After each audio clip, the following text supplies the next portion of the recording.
Unity is essential. You have to be unified. Jesus said, a house divided against itself can't stand.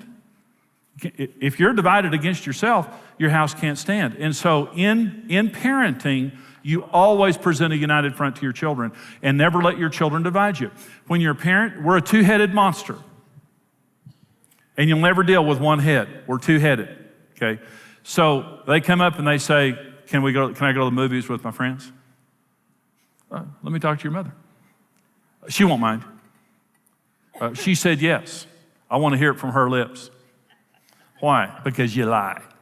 And so I'm going to hear it from her. And not in front of you either. Okay. Now, if it's a simple decision, that's fine.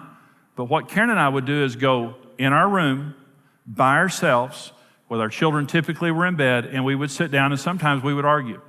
Because Julie has my personality, Brent has Karen's personality. And so it was easy for me to understand Julie. It was very challenging for Karen to understand Julie at times. It was easy for Karen to understand Brent. It was hard for me to understand Brent, okay? And so we would sit down and talk, and we would represent the kids to each other, always knowing that our marriage was more important than our children. But sometimes we would have to sit there and talk to each other, and I'd say, Karen, you don't understand what Julie's saying. And she said, I know exactly what she's saying. I'm a woman, you're not, I know exactly. I said, no, you don't. Like this. So we would sit there and we'd have those conversations. And at the end of the conversation, we would say, this is what we're going to do, right? Okay. We would walk out. They didn't know anything about the conversation. The only thing they knew is mom and dad was a two-headed monster.